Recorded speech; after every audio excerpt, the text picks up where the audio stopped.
Good afternoon, everyone. Can you hear me in the back? Yes. Good. My name is David Myers. I teach in the history department here at UCLA and involved in the Center for Jewish Studies. Pleased to welcome you all to this afternoon's session. Our speaker will be Dr. Saba Soomekh, whom I gather a good number of you know already, but if you don't, I will let you know that Saba did her undergraduate degree at Berkeley and then went on to graduate training at Harvard, and she received her doctorate from the University of California at Santa Barbara in the very fine religious studies department there. She is most known to us for her dissertation and, I guess, recently published book. Yes. Yeah, recently published book. In fact, I think I was told just a minute ago that someone will arrive with copies of the aforementioned book, which you can purchase at some point during this afternoon's presentation. So this dissertation was an important study in a very important and relatively under-researched area, namely Iranian Jewish studies, and particularly Iranian Jewish studies with a focus on the United States and Los Angeles.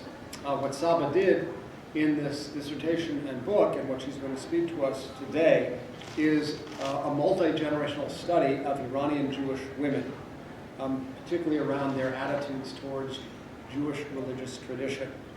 It's really a fascinating insight into a world that is very proximate to many of us, but not entirely known.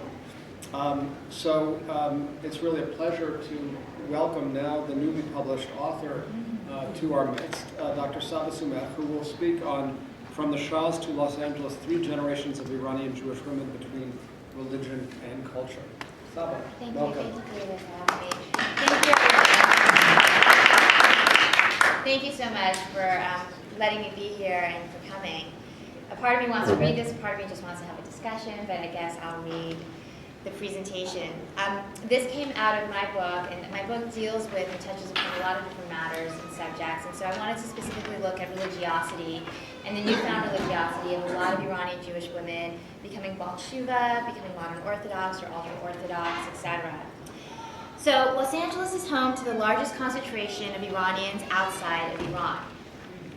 With the Islamic Revolution of 1979 and the consequent fall of Mohammad Reza Shah and the Pahlavi dynasty, 70,000 Iranian Jews fled the newly forming Islamic country and flocked to the United States.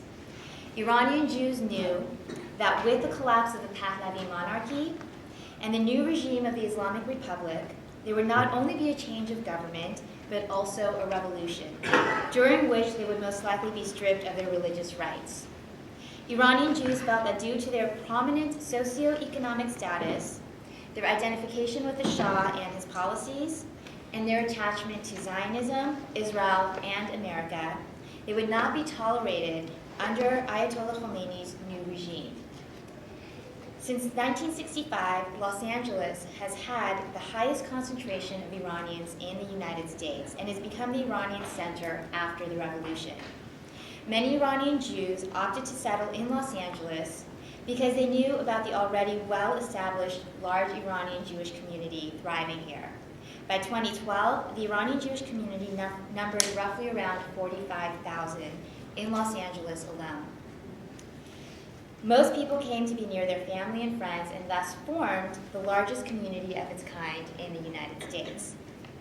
The objective of this paper is to present an ethnographic portrait of life for 3 generations of Iranian Jewish women who lived in Iran and now live in America, exploring the political and social changes that have affected these women in regard to their rituals and religious observance in Iran and now in Los Angeles. The 3 focal incidents in terms of their effect on Iran and consequently the Jewish community are the Constitutional Revolution in 1906 and granting of the throne to Reza Shah Pahlavi in 1925, Mohammad Reza Shah Pahlavi taking the throne in 1941, and finally the Islamic Revolution in 1979 and the immigration to Los Angeles. Throughout, this paper examines historical events and how they've affected the religious lives of Iranian Jewish women and the manifestation of the sacred within the lives of these women. Sacrality can be found in different ways for each generation, For the first generation, who I call the grandmother's generation, it is found through sacralizing the domestic sphere and having a numinous relationship with God. For the latter generations, mother and daughter generations, sacrality can be found through synagogue attendance, studying Hebrew, and through the way some of the Hozrei B'Teshuvah, those who've repented or become Orthodox Jews, observe Jewish halakha. A comparison is made between 3 generations of Iranian Jewish women, grandmother, mother, and daughter, exploring these 3 different generations to understand how history, politics, social change, assimilation, financial mobility, and immigration have affected religiosity and their concept of womanhood. From 2004 to 2006, I interviewed 120 Iranian Jewish women living in Los Angeles and the San Fernando Valley. The first generation of women grew up under the Constitutional Revolution and Reza Shah. Because of the dearth of archival material on Iranian Jewish women, interviews were conducted in Persian with women from this generation. Therefore, all of my information came almost entirely from women's voices and through oral histories of Iranian Jewish women now residing in Los Angeles. I also discussed my interviews conducted with women who grew up in Iran under the reign of Mohammad Reza Shah, immigrated to the United States, and currently reside in Los Angeles. These women directly benefited from the secularization and modernization of the Pahlavi dynasty. Under this program of modernization, women were required to attend schools, and many Iranian Jewish women continued their higher education at vocational schools or universities. This period in Iranian Jewish society is characterized by both assimilation into the mainstream Muslim society and the insularity of the Iranian Jewish community. I will examine how this new generation of women practice Judaism and their participation in public and religious life, their assimilation of or disregard for their mother's Jewish rituals, and how they preserved Iranian Jewish identity while appropriating the secular ideology of the Shah.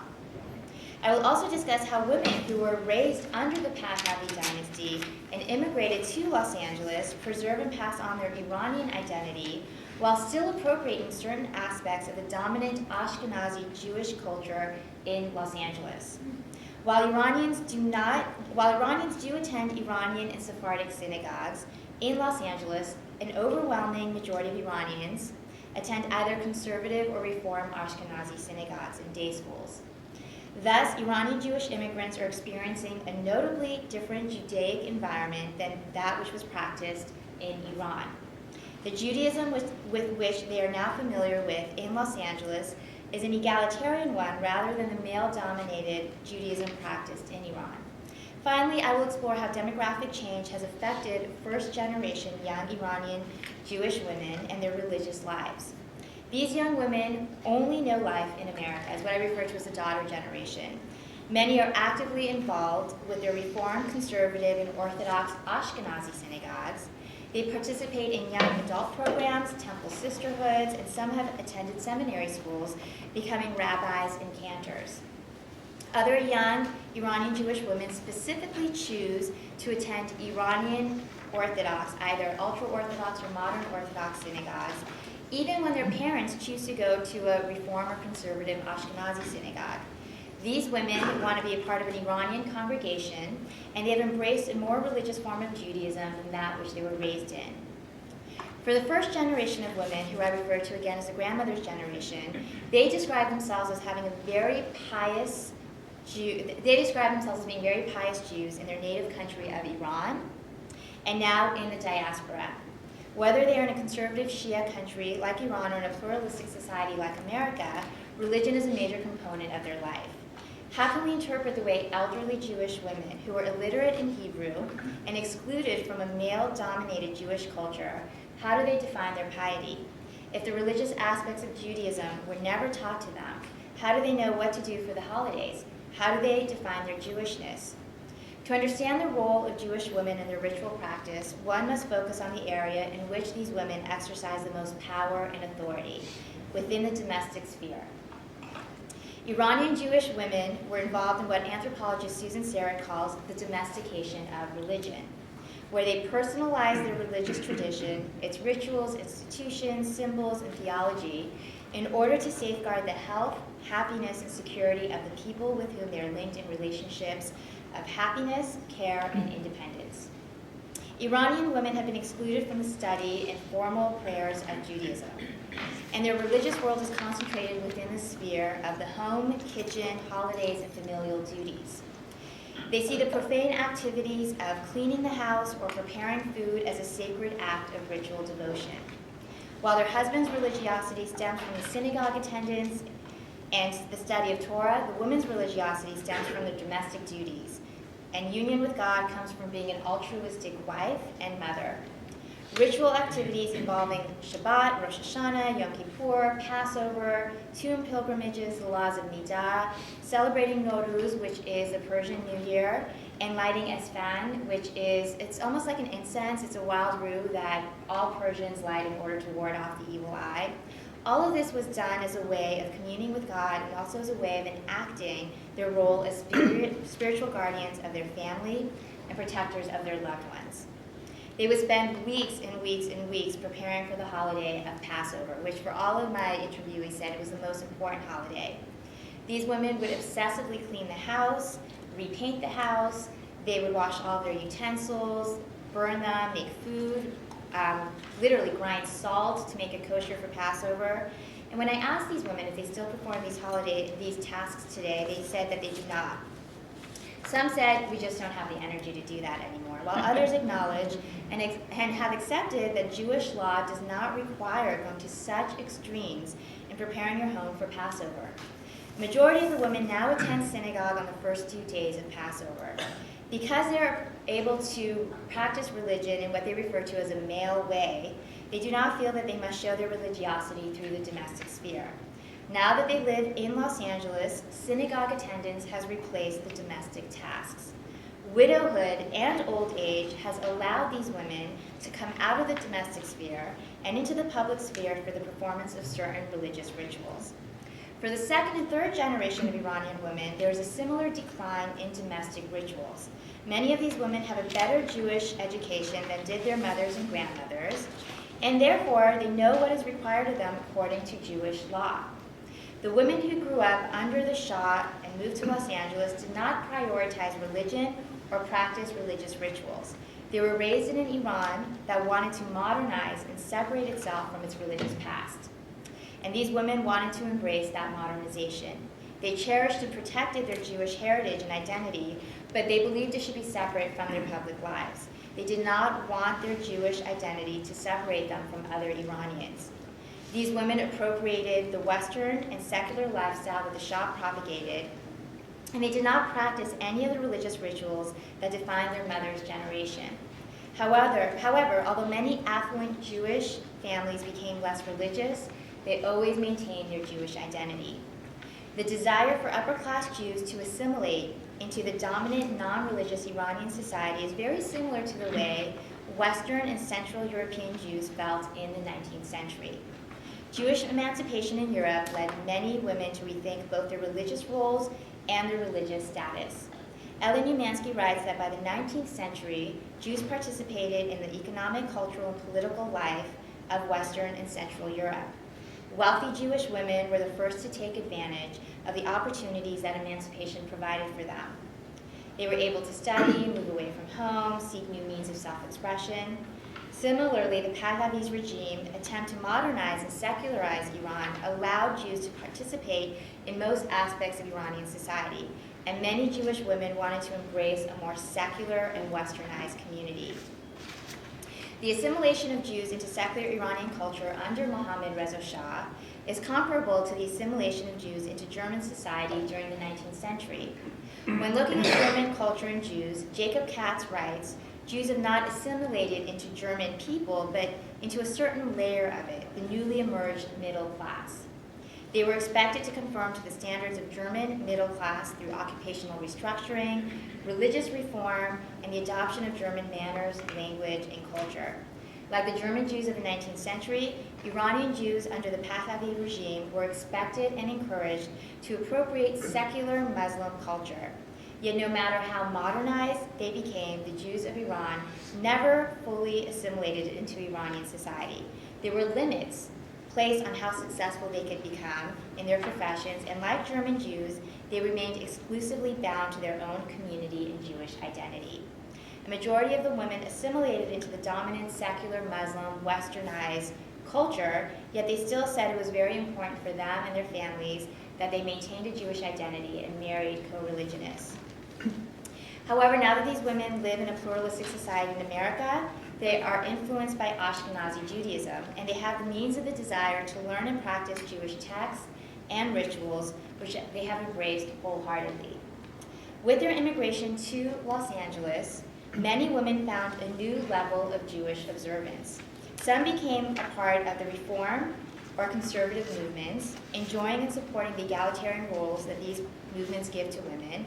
Others found a spiritual home in the Orthodox movement, which not only gave them a newfound religiosity, but also allowed them to separate themselves from the Iranian Jewish community, a community that a lot of my interviewees said, my Orthodox interviewees said, has become too absorbed in wealth and materialism. Most of the women in the study said they attend synagogue frequently. Every woman interviewed, aside from the Orthodox women, supported the movement towards gender equality and emphasized the importance of their daughters and granddaughters having bat mitzvahs and being able to read from the Torah in the synagogue. Many of my interviewees had their own bat mitzvahs in their mid-40s and 50s, and many have joined synagogue sisterhoods, boards, and 2 interviewees are currently involved with the Women's League for Conservative Judaism. Some women felt that the community has gotten too superficial and have chosen to disassociate themselves from it and instead embrace a more religious and modest lifestyle.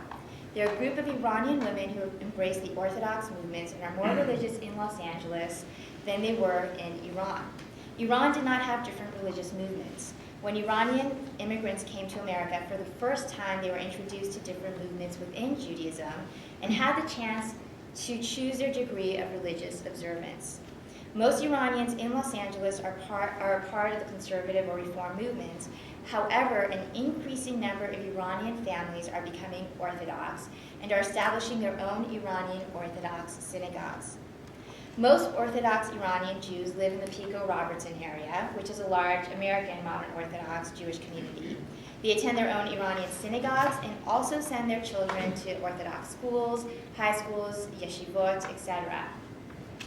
According to journalist Carmel Melamed, Iranian Jews adopting the religion of ultra-Orthodox Ashkenazi Jews can be traced all the way back to the Iranian Revolution of 1979, when a number of American Jewish organizations, such as Chabad, helped male Iranian Jews out of Iran. Their families were happy to have their sons leave Iran and be taken care of by fellow Jews in America. Many of these young men were in their impressionable teens and were taken to Ashkenazi's yeshivot and schools. Their training in these schools influenced these young Iranians to adopt the ultra-Orthodox lifestyle of Ashkenazi Jews. Therefore, many joined their community in Los Angeles with a new Jewish identity and formed their own synagogues and schools. Before Iranian synagogues developed, many Iranians were attending Ashkenazi synagogues, but not all Orthodox Iranians are introduced to the movement by Ashkenazi community. In the past 10 to 15 years, the Iranian Jewish community has begun operating their own synagogues, many of which identify with the Orthodox movement. Now that there are numerous Iranian Orthodox synagogues in the Pico and Robertson area in the Valley, many Iranians are introduced to Orthodoxy through their attendance at these synagogues, which are led by Iranian rabbis. Thus, there has been an increase in Orthodoxy amongst Iranians that has been influenced not by Chabad and other Ashkenazi organizations, but by Iranian ones. In the past, many Iranians became interested in the Orthodox movement because they were living away from their families and communities and thus found solace in confiding in and befriending Orthodox rabbis and attending their synagogues. But now Iranians are inspired and influenced by their own Iranian Orthodox rabbis and have turned to Orthodoxy as a way of escaping the community, which they criticize for becoming too materialistic and not religious enough. There is a schism among Iranian Jews in Los Angeles over the proper level of religious observance. The Orthodox community and the Reform conservative community judge each other. Many of my interviewees talk about Orthodox Iranians as if they joined a cult. They believe that becoming too religious will steer women away from their families and the community, and anything that threatens the familial and communal bond is viewed negatively. Many women see the Orthodox lifestyle as being divisive to traditional family and communal solidarity. Many young Iranian Jewish women who were raised in Los Angeles, what I refer to as the daughter's generation, have also embraced the Orthodox lifestyle. Through the process of self-exploration, many young women in the community have become more religious than their parents, and many have said that this has caused a lot of discord within the family. The young women said that their parents disapprove of their religiosity. Many of my interviewees became religiously observant when they traveled to Israel with a religious group or by attending Orthodox Iranian synagogues. While these young women did not discuss wanting to repent for their ways, they expressed feeling more fulfilled in their lives by following Jewish halakha, becoming Shomeret Shabbat, Shomeret Negiah, and keeping kosher. These young women expressed that their parents do not approve of their newfound religiosity. They worry that they will become too religious, making it difficult for them to be within the family and to find a good husband within the Iranian Jewish community. One UCLA junior told me, "My mom's biggest fear is that I won't eat at her house or come over for Shabbat because their house isn't strictly kosher. She worries that I'll marry a black hat and that her grandchildren will never eat or come over to her grandparents' house for dinner. Our biggest fights occur over driving on Shabbat. If relatives live too far away, I can't walk to their house, so I don't go. She used to hate my short skirts, and now she's begging me to wear mini skirts instead of the long dresses that I choose to wear." Iranian Jewish parents feel that their adult children will not eat at their house due to dietary restrictions and will not drive to attend Shabbat dinners are distancing themselves from the family. For Persian parents, the thought of losing a daughter and grandchildren due to religious observance is heartbreaking, and the thought that a rabbi or a religious scholar might have more of an influence on their adult child's life is incredibly threatening. Thus, the slightest sense of increased observance within adult children has parents fearing that their children will become fanatical and separated from them. Because Ba'alot Shuvah are such a new phenomenon within the Iranian Jewish community, only time will tell how these young women's new religiosity will affect family cohesion and if Iranian Jewish mothers will embrace and accept their daughters' Orthodox practices. All the Orthodox women interviewed agreed that they were less religious in Iran. They were grateful to live in Los Angeles with its dominant Ashkenazi community because it has taught them halachot that they were never able to learn in Iran as women. These women are a part of a community that has emulated the Ashkenazi Orthodox lifestyle, yet has made it into their own with Iranian Jewish synagogues, schools, and communities. However, the non-observant women interviewed do not understand why the Orthodox Iranian Jews choose to live such a traditional lifestyle in modern Los Angeles, especially when this level of observance took them away from their families and communities. In addition, many of the non-observant women pointed that this traditional lifestyle was not what Iranian Jews practiced in the past, but was a result of moving to the United States. Instead of modernizing, one interviewee told me who attends a Reform synagogue, they are living in the past. And it's not even our past, but the past of European Jews. Religion plays a major role in the lives of Iranian Jewish women because it is used as a medium to empower them. Iranian women have embraced the religious pluralism offered in America and have joined Jewish movements because they want to have more of a role in Judaism. They have bat mitzvah services and attend synagogues where female rabbis and cantors lead the services. Some have even become rabbis and cantors.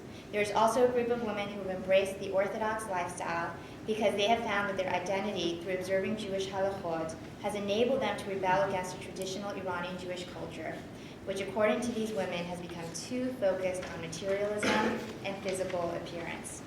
Immigration to Los Angeles and living among Ashkenazi Jews has invigorated Jewish practices among Iranian women of all three generations. Thus, Iranian Jewish women have gone from privatizing their Jewish identity in Iran to publicly taking pride in it in Los Angeles. With their immigration to Los Angeles, Iranian Jews have embraced the city's many Jewish movements, synagogues, and rabbis, and have constructed their own Jewish identities, of which they're very proud. Thank you.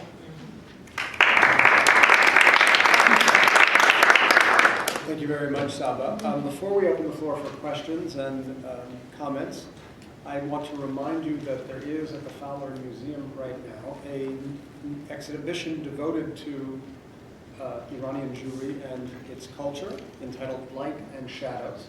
And I highly recommend it. I'm just interested to know how many of you have had a chance to see the exhibition?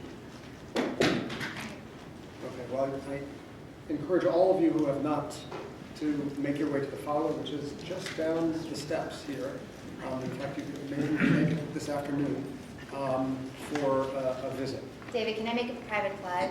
I lead all the tour exhibitions, so please just call, and they're free. So when admission is free, the tours are free. Just call the Fowler if you have a group, and I would love to give you a tour of the exhibition. Great, thank you. So we will now open for questions. Does that mean, yes? So I'm curious, this push to orthodoxy.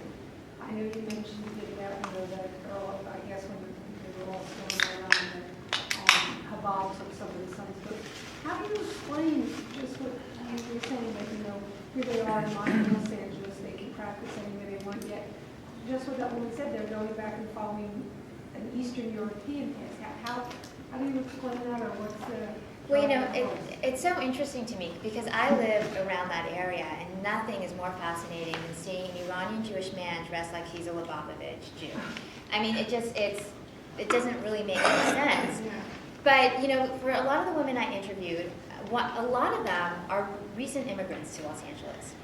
And by recent, 5 to 10 years. But when a lot of us have been here for 30 plus years. From Iran? From Iran, exactly. And so a lot of the women said, why would I, now that I live in LA, choose to be less religious when I don't deal with anti-Semitism?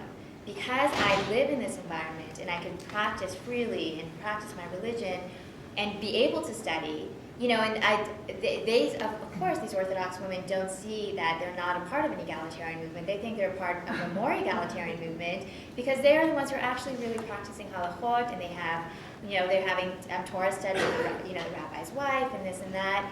So for them, they're saying, now that I'm here, of course I want to be more religious because I'm not dealing with anti-Semitism in Iran. And a lot of them, and I don't know if they would agree with the way I presented this, but a lot of them kept bringing up the materialism of the Persian Jewish community and that they can't compete just coming here and moving here, and they don't want to compete, and this has allowed them to step outside of that world.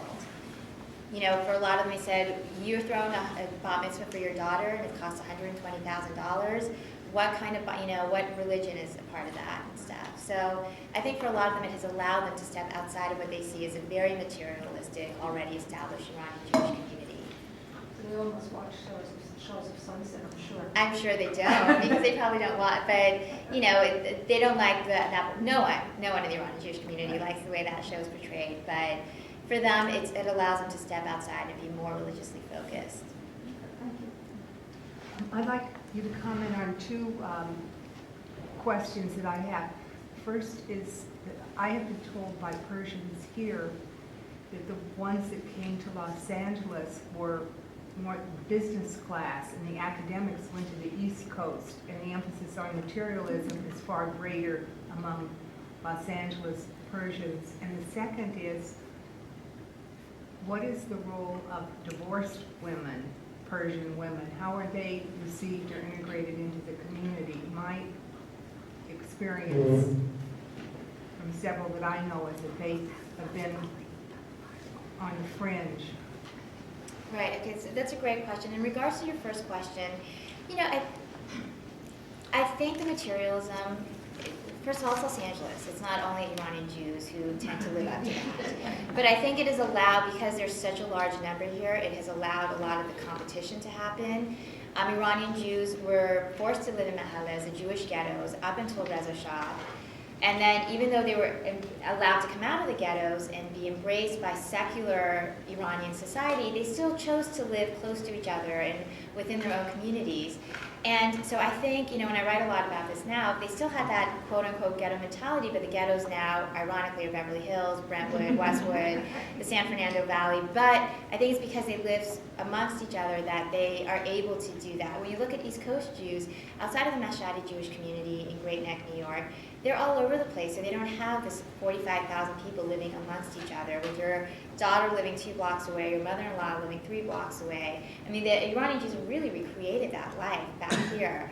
And so I don't think it's fair to say, business versus scholars or anything like that. A lot of the Jews who came right after or before the revolution just came, and so they left everything behind. And we forget that. We think people came here with money, and they didn't. Some people did, and they were lucky to. But most people started off just on their own and had that, mentality of just working incredibly hard. And in regards to divorce, and my book talks about this a lot, with the second generation of women, it's a lot harder, what the mother's generation, because divorce is still so taboo. And a lot of these women, have husbands who are a lot older than them. They don't have a very good relationship with their husband. A lot of the reasons why they don't want their children to go away to college is they need them in the house for that. But with my generation, the daughter's generation, it's becoming a lot less taboo because women feel that it's okay for them to get a divorce, and then because they are able to support themselves, they have occupations, there's less of a stigma attached to it. Nevertheless, there still is, but there's a lot of divorced young women in the community, and they're getting remarried. It's not no longer a mother telling her son, I don't want you to marry her because she's been married before. Yeah, I'm wondering, in your study, in your book, if you explored class differences, because even as you talked about the ghettos, they're very upper middle class to upper class ghettos. Yes. And there does seem to be quite a division both in terms of when people came and the means with which they came. Yes. So do you see differences? Absolutely, absolutely. And you tend to see the more ultra-Orthodox Iranian Jews coming from a lower socioeconomic level, tend to be more the newer immigrants.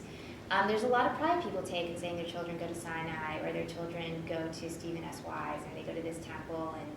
And so what you find is, in Farsi it's called Roshan Fekh, meaning they're the more enlightened Jews of Iran were the ones who became somewhat more secular, and the ones here have embraced the conservative and reform movements. So absolutely there is, you see the lower socioeconomic classes becoming a little bit more religious and going to kind of these pop-up Iranian Orthodox synagogues that you're finding.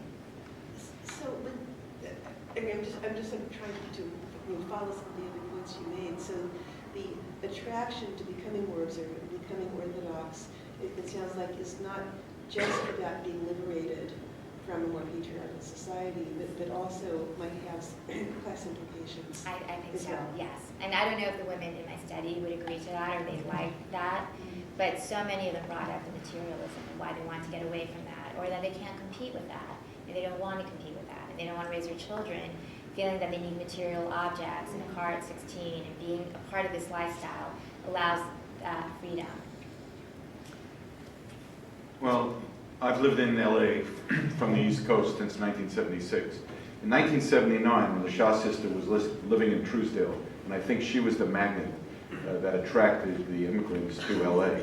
But the riots associated with Khomeini's return and the students here running across lawns in Beverly Hills, these were not Jewish students for the most part. No. Now they've all gone to ground. I'm sure there are a lot of non-Jewish Iranians living in LA, but you don't hear about them very much.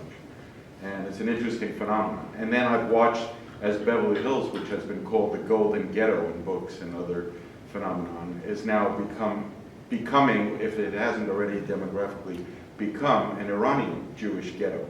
So they've recreated what they had in Iran in Beverly Hills. Now, is there pushback? Is there resistance among some of these synagogues, Orthodox synagogues that are traditional Ashkenazi, Eastern European, to this sudden influx, the subtle racism or whatever? And I want to differentiate between the conservative movement, which I understand has been failing in the United States, as opposed to Reform and Orthodox, and they've been much more embracing of this overwhelming wave of, because it saved them from going out of business in a way. Right. Well, a lot of the people I interviewed said, Jimmy Delshad, who was the former mayor, he said when he first came to Sinai, they felt that the Ashkenazi community, people didn't know what to do with Iranian Jews. They don't know the history. And this is why we're so excited that the Fowler Museum took this exhibition, is because it really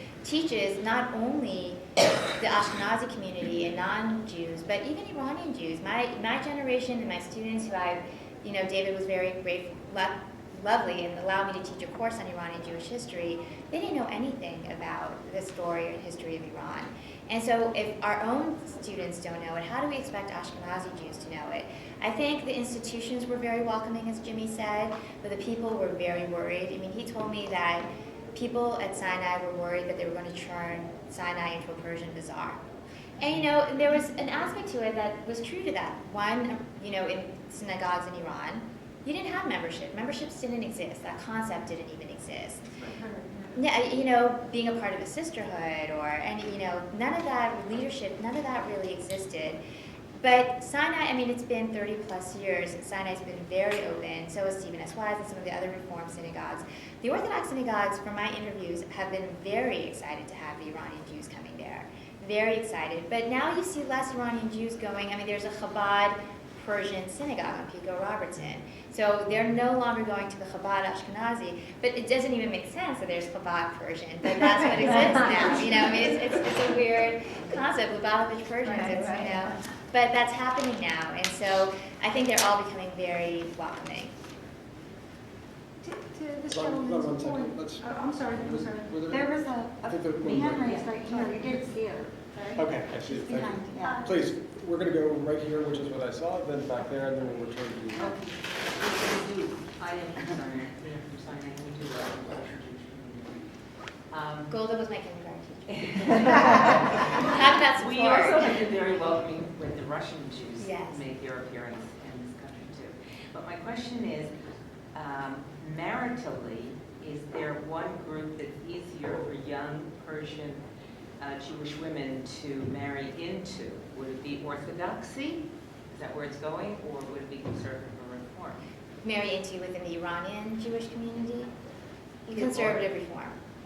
I asked a lot of these moms, would you rather your daughter marry a Ashkenazi Jew who's from the conservative or reform movement, or an Iranian Jew who's from the Orthodox movement? And they all said American Ashkenazi reform or conservative, because there's such a fear that Orthodoxy is going to really challenge family. The thought of not going to Shabbat dinner within our community, a lot of people don't know halakha till this day, but they do know no matter what, you're there at Shabbat dinner. Even if my 19-year-old cousins are then going to a bar afterwards, you're there at Shabbat. So the idea that you don't go to a Shabbat dinner because you don't get into a car is so foreign to them. Or glatt kosher versus normal kosher, and all of these things, they find it incredibly threatening. I'm just wondering, when you interviewed these women, did they describe themselves as Iranian or as Persian? Because since you said there's anti-Semitism associated with Iran, and then the revolution was also Islamic in nature, I was just wondering about the labeling. That's a great question. People ask me that all the time, especially as I'm leading these gallery tours. Obviously the proper way to refer to it is Iranian, but a lot of Persian Jews or Iranian Jews refer to themselves as Persian because when they came here, what immediately happened? You have the hostage situation, and Iran became notoriously associated with the Islamic Republic of Iran. And for a lot of the Jews, it became very important that people knew that they're Jewish and that they, associate themselves with an already very established Jewish community here. And so Persian just has that air of King Cyrus and religious pluralism and carpets and you say Iran, and immediately you think of women in black chadors and Ayatollah Khomeini and the hostage situation. And so even though it was under their beloved Shah that the name was changed to Iran to invoke that Aryan spirit for the Germans, but it's, Iranian Jews also love their Shah too, as you guys have probably noticed. You can't speak ill of the Shah. Got a question about the relationship between Israel and the Iranian community. What's that like? The relationship between Israel and the Jewish Iranian community? Yeah. It's a great, I've actually written a lot about this. Because at least for my generation, because we can't go back, a lot of people can't go back as Jews, Israel has really replaced national identity here. And I asked my students when I was teaching this course at UCLA, who knows the Iranian national anthem? Only the Muslim students raise their hands. They go back all the time. And I asked my students, who knows Hatikvah? Every single Jewish student, because most of them are coming through the Jewish day schools. And I remember one of my Iranian secular Muslim students, said in front of my class to all these Iranian Jews, number one, why don't you socialize with us? Why are you so insular? And number two, how do you not know anything about Iranian history and culture or anything like that? And my response to her was, you have family there. Even though you're a secular Muslim, you go back every year, you talk to people, that's a real country to you. But for us, we can't go back. But what do people go back? They go to Israel every summer. And they grew up in the Jewish day schools and things like that. So my students, my Persian Jewish students, could tell you every war Israel was involved in. You know, War of Independence, 67, 73. They don't know anything about Iranian history until they took this class. When you just said that, it reminded me, years ago we had made these friends, and we were all having dinner one time, and her name was Carol, and she said, how come the Jewish people, when you say, what are you, you say Jewish in terms of your heritage, and compared to saying Italian or Russian or, Polish. And so I thought about it, and it was very much, it just rang a bell, because when Jewish people lived in Russia and Poland, they weren't really part of those countries. They were part of a Jewish community. They weren't really allowed to integrate. Right. And one other thing I just wanted to reinforce, the exhibit FL is wonderful, and you should definitely go with Saba, because she makes it all the more dynamic and interesting. Thank you so much. Thank you. Thank you. I was just going to ask you about, I think you sort of mentioned this, but I actually have two questions. I've always heard that Shabbat dinner is like the big thing. I mean, you just don't miss it and so on. Is that the first question is that a carryover from Iran, that was just where you guys came together and so on? And then my second question is how open is the community? Like you just mentioned, would they rather their daughter marry or their Orthodox or someone non-Iranian? I have friends who have actually married a Persian guy, and there was a lot of resentment. I mean, a lot of, they did not, even though she was Jewish, this was about 10, 12 years ago, they really did not want him to marry her. Right. Well, I'm a part of Mayor Vitigosa's Human Resource Commission, where we do a lot of interfaith work. And they came to me and said, we'd love for you to help us get the Iranian Jewish community and the religious Iranian Muslim community from, Imam Reza Mosque and in Orange County together. And I looked at them and I said, they said, we really want to do interfaith. And I said, right now for the Iranian Jewish community, interfaith is doing work with Ashkenazi Jews, I mean, that's really, but I think because it was 10 to 12 years ago, and so much has changed that it's become a lot less taboo. A lot less taboo, especially in Los Angeles. And I think it takes certain parents who are, again, I use this Persian word, Roshan Fekh, meaning enlightened, and that are okay with it. And so you're seeing a lot more of it. But I have to say also with my students that I had in my class here, I had 60 students, 90% of them were Iranian Jews. And a lot of them are actually becoming kind of regressing from my generation. I mean, I'm 36, at that point I was 33, they were 18. And for example, one of them asked me, well, what do you think in Iranian culture, you have different ideas, each town has a certain characteristic. So if you're from Hamadan, you're known as this, if you're from Shiraz, you're known as this. And there's a lot of jokes about, oh, you shouldn't marry her because she's whatever. And one of them said, well, what do you think about all of those descriptions? And I, of course, didn't want to throw my opinion on them, so I threw it out to them. I said, well, what do you guys think? And they go, well, we think there's some legitimacy to this. If someone from a certain town in Iran, this certain town tends to be less educated, this town tends to be more materialistic and more cheap and this and that. And I said, okay, let me ask you guys a question. You're all 19, 20 years old. How many of you would not marry a girl or a guy who's an Iranian Jew because their parents or their grandparents are from a certain town in Iran? And most of my students raised their hands, to my shock. And I said, you guys, you were all born and raised in LA. You went to the same Jewish day schools or public schools. What difference does it make? And they said, well, we believe this, and my parents and that. So you can imagine if there's already that, oh, don't marry her because she's Hamadani, Tehrani, Isfahan. You can imagine Ashkenazi, Right. Interesting. But it's becoming a lot less, I have to say. That's interesting, 19 years old. Oh, it was amazing. I've never even been to Iran. No. But, it's also, I can't tell you how many of the girls invited me to their engagement parties after graduation, which was very different than my generation. So, your paper, even though you interviewed a number of people, is still very impressionistic.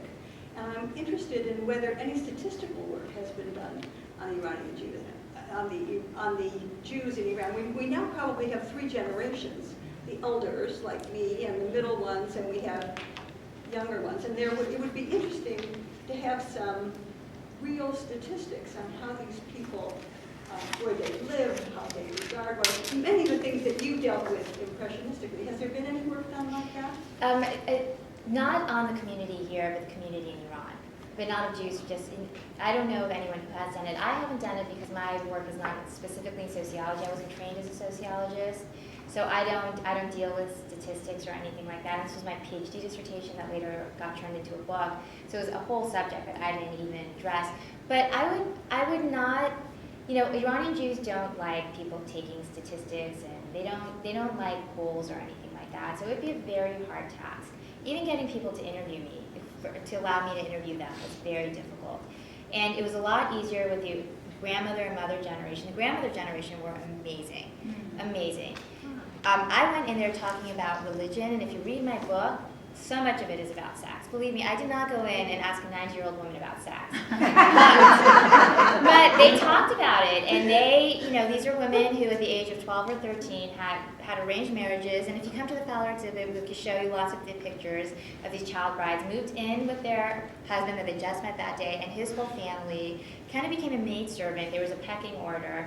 And all these people are dead, so they were just talking and talking. I remember when I first called them and say, "Can I come interview?" All this was done in Farsi, and they would say, "What do I have to say? I don't know anything. It's too bad my husband isn't alive. What do I know?" I said, "Okay, well, let me just come over." And they were so cute because the red lipstick, the hair was done. I felt like I had to give them something more than just my interview. And all the food was out, and again, I have nothing to say.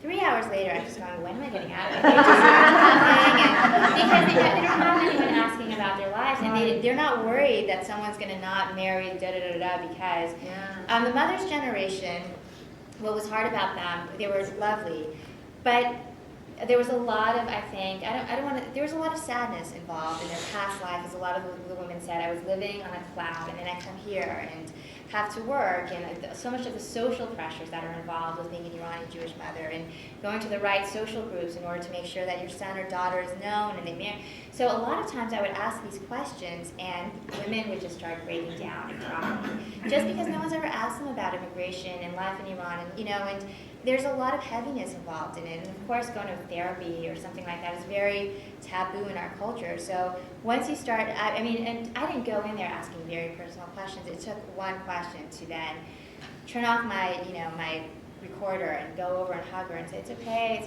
because they've just never talked like this. The younger generation was very guarded. I had to reassure these women numerous times that I'm going to change your name, your identity, your job description, so that no one would know who they are, because they have a lot to lose. They're still trying to get married, or they have in-laws, and God forbid their mother-in-law reads this and hears something, or so that was the harder generation to do. So to be able to do a statistical thing, it's not my field to be able to do it. I don't know how to do it, but I don't know how many people would be very honest with it.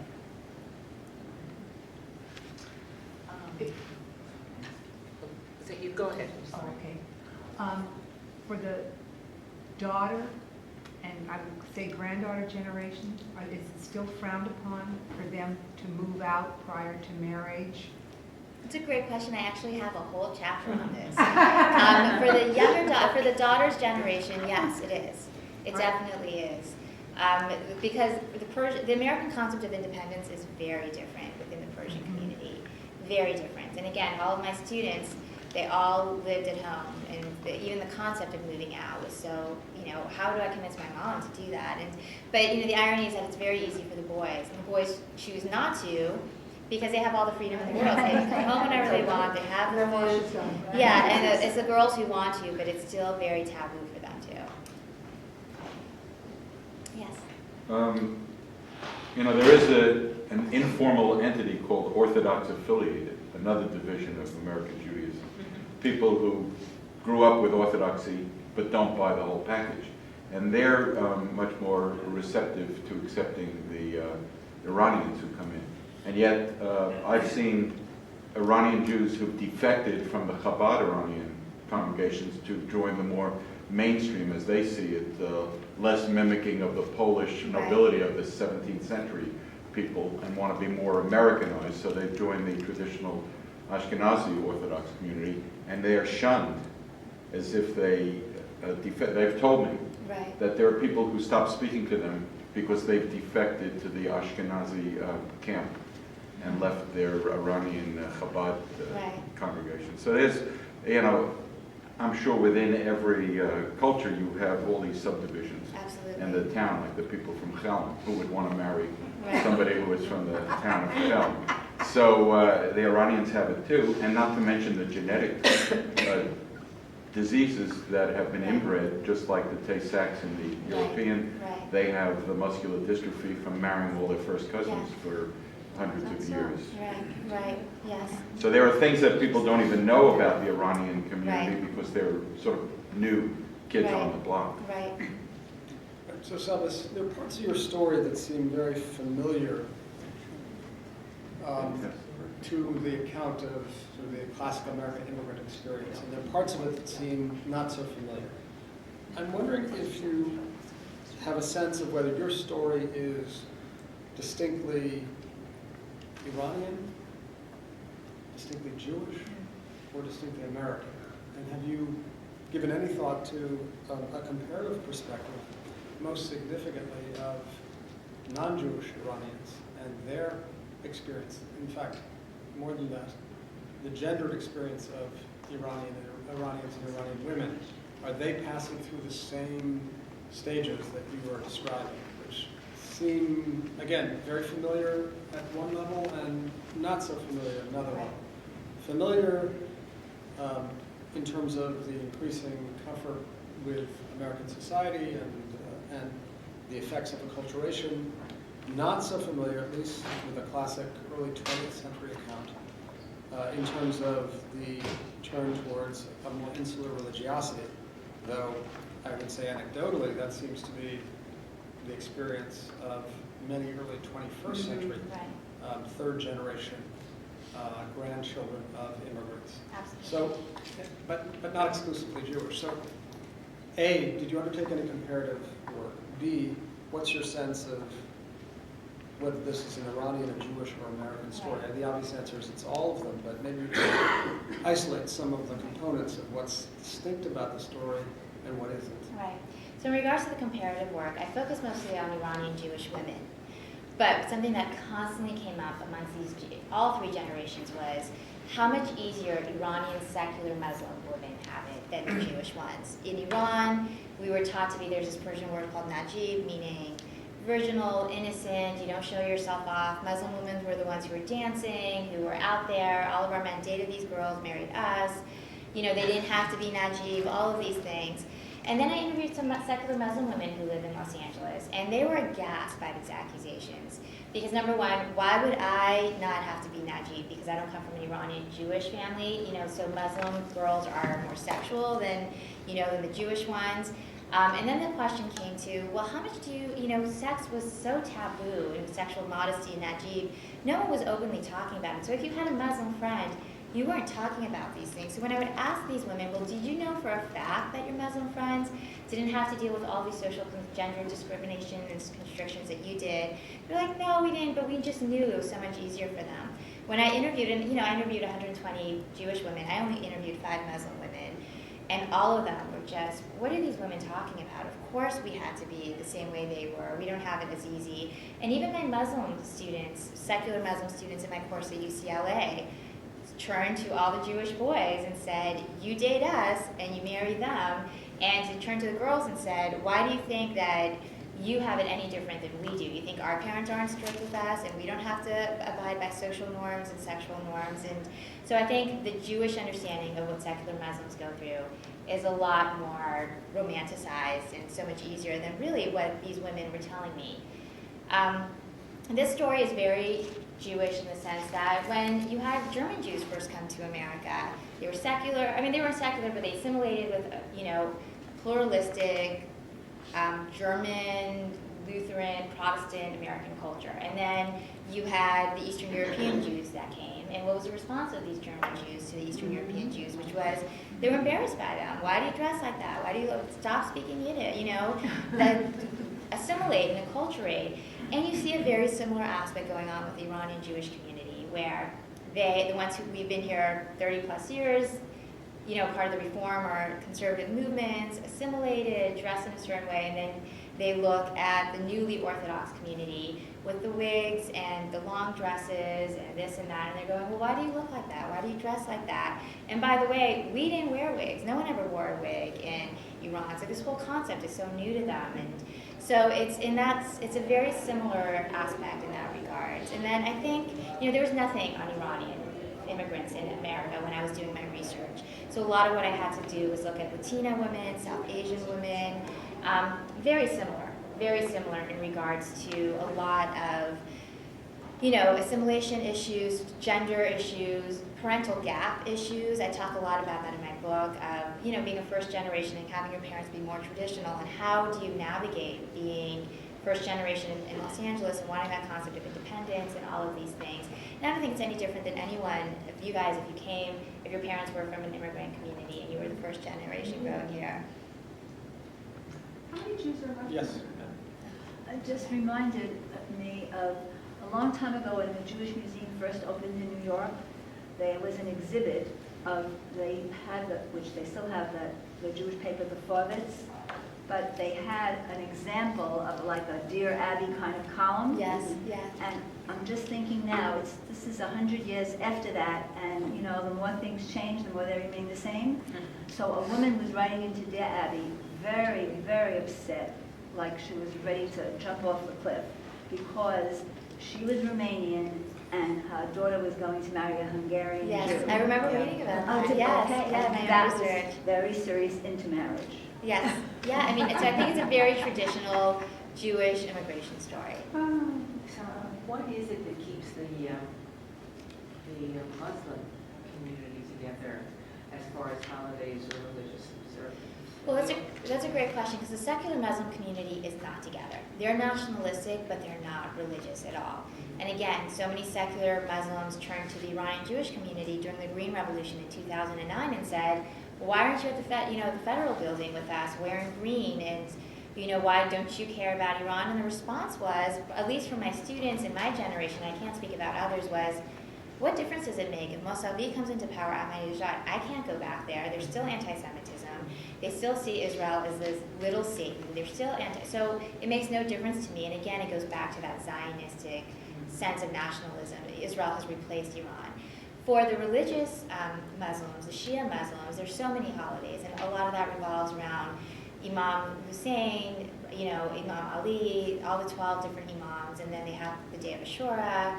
But I think what unites all Persians together is Nowruz, which is the Persian New Year that takes place in March.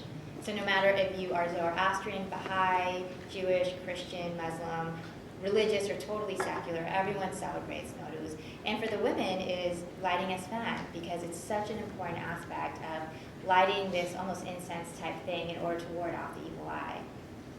Let's take a couple more questions, and then we'll wrap up the formal part of this afternoon session. We can continue informally. So let's see. We have not heard your voice yet. I think you have another question. And we'll offer the final words for John. Please. Please. I know the focus of your study was the religious practice and identity, but it occurs to me that at the same time, these different branches of Judaism are also different philosophies about what it means to be an American and engage in American society on many different levels, political, social, and so forth. And I'm wondering if your respondents in your study talked about that at all. Great question, absolutely. I saw it more with the third generation. The second generation, for them, it's getting involved in synagogue life. That for them was a very big thing for the women, you know, being a part of the sisterhood and, you know, joining the conservative movement and things like that. What you really see, and I've actually written about this with the generation growing up here, is they've become very, very socially and politically active. APAC is huge. Everyone goes to APAC. That's a very big social aspect for them. In Los Angeles alone, we have 30 Years After, which was started by Iranian Jewish. 30-something-year-olds, and they just had a huge meeting at the Biltmore, and you had Dennis Ross there. And, I think it was Clinton and his campaign that really brought the Iranian Jewish community into politics. And what's interesting about this community is that they got involved on the national level and then became into the local level. And then from seeing, well, we could host people like Clinton, we could host people like Gore, and then from the Republican Party, and all of those things. And then slowly, you had Jimmy Delshad, you had David Nahai, you had people getting involved on a local level. And now it's not even uncommon for them. But you have to understand, for the first and second generation, especially for women, Jews were not involved in politics. No matter how secular the Shah was, there was still, as you guys know, it's just like Europe, no matter how much nationalism and on a political level or legal level we're going to do it with anti-Semitism, you didn't get rid of it on a personal level, as we see right now in Iran with the Jews there. No, go ahead. It was answered And to answer, how many Jews are left? there's about 20,000 Jews left in Iran. We don't know the exact numbers, anywhere from 15 to 25,000. It makes it the largest Jewish community in the Middle East outside of Israel. And the Jews in Iran have a really interesting life, and we talk about it in the Fowler, and we have lots of pictures of them too. Under the Islamic Republic of Iran, it is, bless you, it is not illegal to be Jewish, but it is illegal to be a Zionist. So, Jews have what's referred to as dhimmi status. In Islam, Jews and Christians are considered people of the book, which means second-class citizenship. They pay special tax called the jizya tax. They're not allowed to proselytize. For Jews, it's not a problem. For Christians, it's somewhat of a problem. And they have certain rules. They have to, they still have to dress in a proper way according to Shia Muslims and this and that. So they can practice their faith as long as they're not open about it, and as long as they don't show any allegiance to the state of Israel. So you could go into an Iranian Jewish synagogue. There's lots of synagogues still. We have kosher restaurants there, hospital, etc. And instead of course, you can't have a flag of Israel, so they have a flag of Iran. And it's really interesting because all the pictures they have are of Imam Ali, Hussein, Hassan, etc. Which is like going to a synagogue here and having a picture of Pope Gregory or something in a synagogue. So that's the way they have to live their life. Very, very incognito. What about the community here? How in touch are they? Or some people are more in touch. I, for example, don't have a single person there. And everyone's very, wants to make sure that they don't rock the boat for them.